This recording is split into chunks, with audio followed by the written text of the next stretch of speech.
Hey, what's up you guys? My name is Mina. Welcome to my channel, Mina Reads, and today we are going to be doing my Christmas book haul, and I am so excited to be doing this because I got so many great gifts this year and I absolutely love all of the people who got me something this year. So yeah, I just want to share with you guys what I ended up getting. I did a Secret Santa with some of my besties here on BookTube, as well as just getting some other gifts from some followers and subscribers and stuff. So I'm excited to be sharing these with you and I can't wait.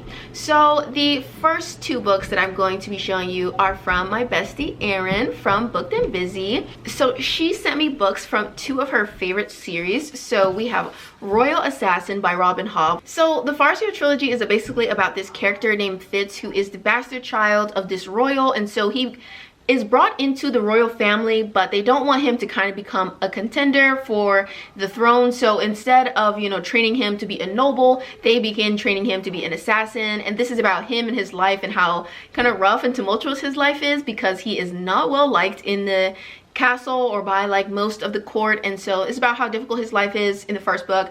I'm not sure what route this second book is going to take, because there was some political intrigue stuff, some magical happenings going on in the first book, and so I'm excited to see where that's going to end up in the second book. I wasn't certain if I was going to end up continuing with this series, but I don't know, I just feel compelled to give it another shot. I enjoyed the first book, but I wasn't like super in love with it, but I don't know, I think I want to give it another shot. I'm excited about it, and this is one of Erin's favorite series of all time, so yeah. Okay, so then we have The Way of Kings by Brandon Sanderson. This gigantic thick ass book. I am so intimidated by this series, but Erin has been raving about the Stormlight Archive for over a month now. I think she read it in November and she was obsessed, and I am excited to give this series a try. I know that it's so well loved here on BookTube and by Erin obviously, but it's fucking huge. It's like almost 1,000 pages and I'm so intimidated by it. And honestly, I can't say that I fully know what the premise of this series even is. I know that there's a main character named Kaladin,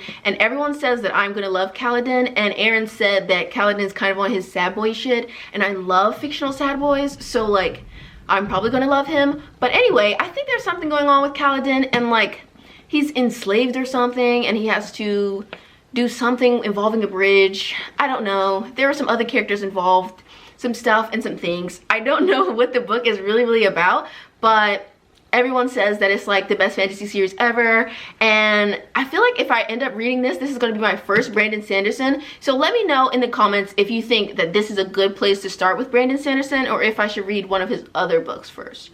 I don't know. Let me know in the comments below. It did give me a little note. So this one says, for my bestie that loves sad boy shit as much, if not more than I do, I hope you fall in love with Cal. So see, she got it for me explicitly because I love fictional sad boys. So here's hoping Kaladin is going to be a new fictional sad boy that I'm obsessed with. I feel like she left me a note in the other one too. Let's read that one. She says, I hope this book breaks you.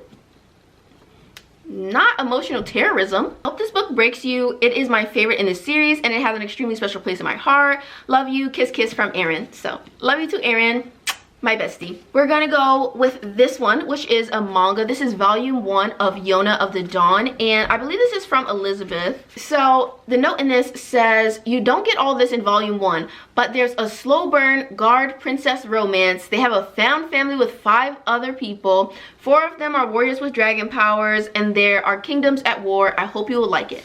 So yeah, this is from Elizabeth O. Thank you so much to Elizabeth for getting this for me, because I have had my eye on this series for a while. I started the anime a few months ago, but I just haven't gotten the chance to like continue. I'm only a few episodes in, but already it seemed really good. I really liked Yona and Hawk, and their relationship was very interesting from what I saw in those few episodes. So I already have my eye on this, and I'm so happy that Elizabeth got it for me. But yeah, it just seems cool. It seems interesting, and I'm so happy to have it. So thank you so much to Elizabeth for this one. Okay, so this next one I purchased for myself, and that is Red Country by Joe Abercrombie. This is one of the First Law standalones. So Joe Abercrombie, he has the First Law trilogy, which is The Blade itself, Before They Were Hanged, and The Last Argument of Kings. Then there are the First Law standalones, which are kind of like connected to the main series, but they're not necessarily like mandatory reads. But I of course wanted to read them because I became obsessed with First Law this year, and so I have read all of the standalones now, Best Served Cold, The Heroes, and I wanted to finish up the standalones with Red Country. And yeah, so I bought this for myself. Merry Christmas to me. And I kind of enjoyed it. It was a fun time. I found 2 new characters that I really love, and yeah, it was great. I bought it for myself. And this is kind of like a fantasy western, but the main series of First Law takes place in this country called the Union. And then there are some, you know, talks about other countries that are near it, like Styria, that they have this like long-standing war with. We go to the north in some of the series, and the Northerners are like a main factor in this story. But in this one, instead, we go to the far country, which is kind of like their version of the Wild West and like the frontier. And so this is about this like wild and rugged frontier, and this main character, her name is Shy. Her brother and sister, they end up getting kidnapped, and so she is on this wild chase to find them with her stepfather Lamb and a few other compatriots on this little journey across the Wild West. And yeah, so this is kind of like a western story but in a fantasy setting. I had a good time with it. My hair, it refuses to stay. So since we're talking about First Law, I'm just going to show you this other First Law book I got, which is Sharp Ends, also by Joe Abercrombie, obviously. And this is from Griffith. Griffith is my friend over on Twitter, and we talk about First Law together, and he's really cool. So thank you so much, Griffith, for this. And this is a collection of like short stories that are set in the First Law world. And I'm excited about this because this is the very last book in the First Law world that I have yet to read. So this will be the end of an era for me once I finally read it. And I don't know, I'm excited, I'm scared, I'm nervous, I'm sad because I absolutely love First Law. I love Joe Abercrombie, and this is just going to be like the end of an era. So I'm sad, but I'm happy. So thank you to Griffith for sending it. I do believe there's like a note attached. So he said, it's a really quick read. You'll like recurring characters that are introduced in this, and there are some great cameos from ones you already know, which I am also excited about because I feel like Joe, he really interweaves his characters. They pop up in different places throughout the series that you'd never expect, but they always fit so well into those locations and settings and storylines. And I just love him. He's just great. He's an amazing writer, and I'm excited to read this. So thank you to Griffith for sending it to me. So then Griffith was also kind enough to send me Circe by Madeline Miller. Circe is one of my favorite books of all time. I love Madeline Miller, one of my favorite writers of all time. She's just an icon and a legend. Absolutely obsessed with her prose. I think that she's just a bit of a genius. I love her. Circe is a mythological retelling about Circe, who is like the goddess of witchcraft, and she makes a brief appearance in the Odyssey by Homer. Odysseus and his men, they stop on her island, and some stuff happens and they get shapeshifted into pigs because she doesn't fucking like them. And yeah, there's a really brief cameo in the Odyssey, but this story is solely about her and her life, and I just love this book so much. And Circe is such a messy bitch, and I lived for the drama personally. Okay, so then I got this book. I got Iron Widow by Ziran J. Zhao. So this is supposed to be a kind of like Pacific Rim inspired story, I believe. And so our main character in this, there are these like giant mecha robots, and women are assigned as like, what do they call it? Concubine pilots. Her sister is killed by her male co-pilot, and so this main character, I don't know how you say her name, but the main character in this, she signs up to avenge her sister who was killed by her co-pilot. And it has like a Pacific Rim, you know, drift compatibility, you know, pilot type thing while they pilot these mecha robots. I have no idea how I'm gonna feel at this. I'm excited to read it, but I have no idea how I'm gonna feel. I absolutely love Pacific Rim, but I have not read a YA book in so long that I'm terrified to read this, but I think it's gonna be good. I have high hopes for it, and also this is supposed to be polyamorous, so I'm tuned in. I'm tuned in, and I'm hoping and praying that I'm absolutely gonna love it. So thank you to my friend Sel for sending this to me. So Sel was also kind enough to get me A Lady of Rosegrave Manor by Catherine Moon. And if you have been paying any attention on my channel, 2021 has really been the year of Catherine Moon for me. I just fucking love her. She is a reverse harem romance author, and reverse harem is my new favorite fucking trope, and she's just that girl. So basically, A Lady of Rosegrave Manor is this historical reverse harem monster romance. It's about this girl named Esther, and she becomes a new employee at this brothel that serves a very particular kind of clientele, that clientele being monster men. And this book is just so fun, it's so sexy, it's really entertaining, and I loved it. So yeah, this was one of my favorite reads of the year, and I enjoyed it so much. So I'm so happy to have like a physical copy now. So thank you to Sel for getting it for me. So let me get some of the other stuff that my friend sent me, because I do have a little box, because I mentioned that we did a Secret Santa. So I have 3 books for my Secret Santa. So here we have my little box for my Secret Santa. And now my hair is stuck to the box. We hate that for me. As I said, 2021 is the year of Catherine Moon, and my Secret Santa obviously knew that, because they got me Lola and the Millionaires Part 1 and 2. Lola and the Millionaires is so fucking good. It's on my sexiest books of the year list. If you've watched that video, I just love these damn books so much, you don't understand. So Lola and the Millionaires is set in the Omegaverse.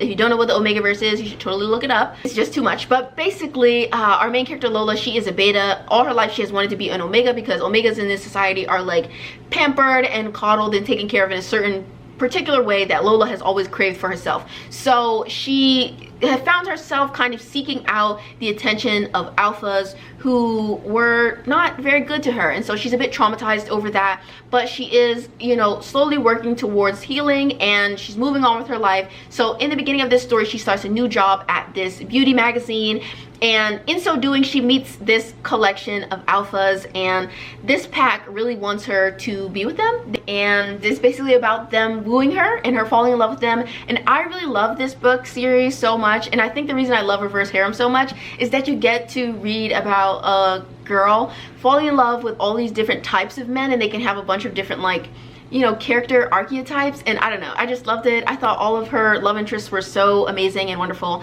And obviously this is like polyamorous. It's not like she has to pick someone at the end. Like, they're just a bunch of people who want to be in a relationship with her all at the same time, and I love them. They're just so iconic. This was so amazing. So thank you to my Secret Santa, who was Alana from The Awkward Book Nerd. I will leave a link to her channel in the description as well. But wow, I love Alana so much. Thank you to Alana for getting me these physical copies. And then Alana was also kind enough to get me a copy of the first volume of Wotakoi, Love is Hard for an Otaku. This is another manga, and this is a romance manga about these 2 like childhood friends, and they are really into gaming together, so they're called otakus. Otakus are just people who are like really nerdy and obsessed with certain things, usually like video games or manga and anime, stuff like that. And so basically these 2, they are otakus, and they are working at this new job, and so they're co-workers now, and this is about them. They're brewing friendship with their other co-workers, as well as a romance that kind of develops between them, because our main character, or at least the main girl, I can't remember what her name is right now, but the main girl, she's finding it really hard to like be in a relationship, like a long-term relationship, because the men in her life, they just don't like the fact that she's an otaku. They think she's kind of weird, and they're just not into her after a while, after they realize how nerdy she is. So her friend is like, well, why don't you just date me? I like you, and I like all the nerdy stuff about you. And they're just like together. It's so cute. I have watched the anime and I loved it, so I want to continue with the manga, because I don't know if the anime is ever getting a 2nd season, and I hate that for me. But this series is so great, so thank you to Alana for buying this for me. I'm excited. So then I got They Never Learn by Lane Fargo, which is a thriller, and this was sent to me by my friend Monet, so thank you to Monet for sending this one. As always, I'm going to leave a link to her channel in the description below. So many people have been saying really good things about this thriller, and I'm not like a big thriller person, but I think that 2022 is the year where I'm going to branch out, and I'm going to read from some more genres that are just like not typical for me. So I'm so happy. This is like perfect timing, and I really want to get into more thrillers this year. So yeah, I'm excited to try this. And They Never Learn, from what I understand, it's about this lady. She's like a professor, and she's a vigilante, so to get revenge against like shitty men on campus, like frat boys who are assaulting people and stuff like that.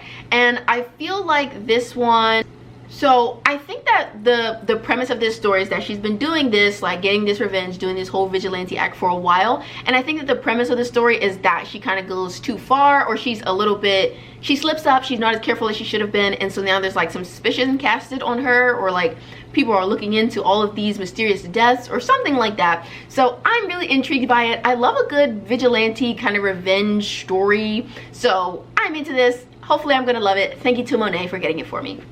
Then we have something that I'm so happy about. You guys don't even understand. It is Her Soul for Revenge by Harley Laroe. This is one of my favorite books of the year. Yes, it's true. I absolutely fucking love this book. It was just so perfect for me in so many ways, and my friend Mariam, she got this for me. But holy fucking shit, I love this book so damn much.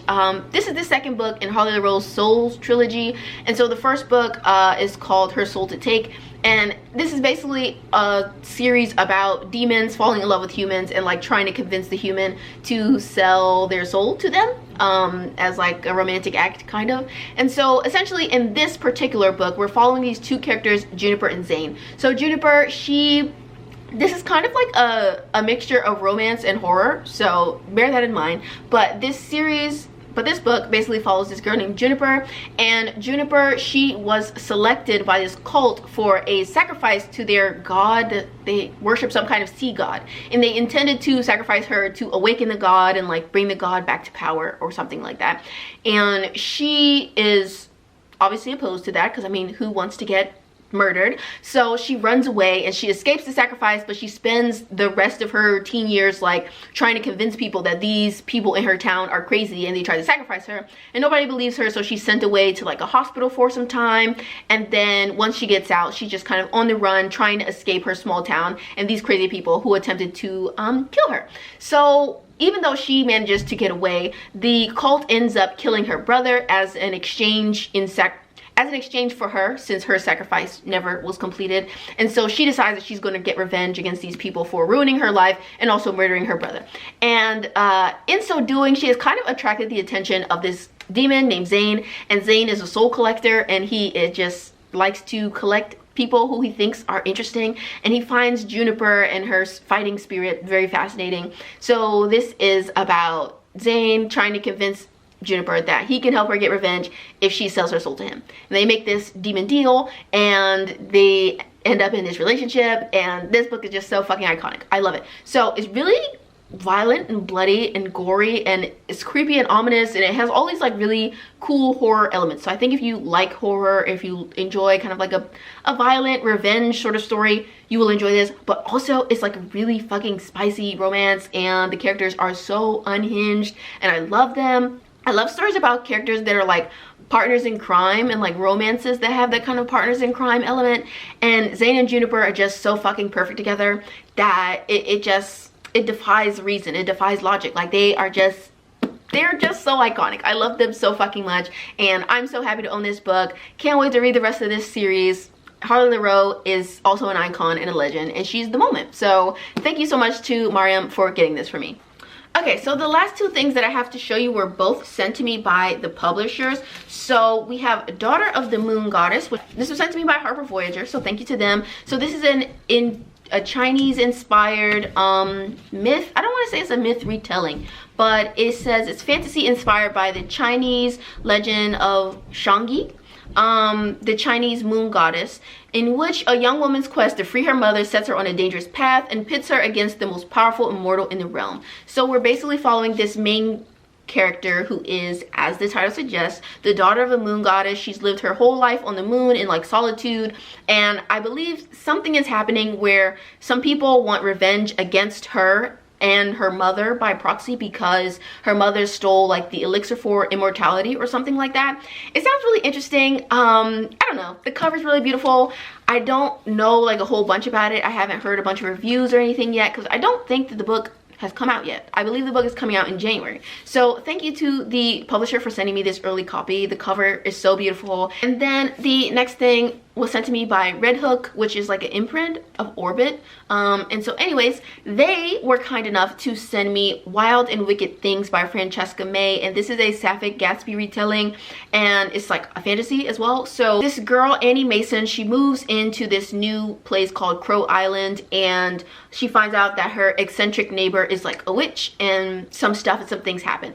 You may or may not know this about me, but I really love The Great Gatsby, and so I'm excited to read any and all Gatsby retellings. I haven't read them yet, but I'm excited about it. I know that there's this one, and there's also like The Chosen and The Beautiful. I want to read both of these at some point. So that is the end of my book haul. That's all of the stuff that the wonderful people in my life got for me. So thank you so much to them. Thank you so much to you for watching. And yeah, thank you so much for a wonderful year here on BookTube. I love you. I will see you all in my next one, hopefully. Bye, you guys.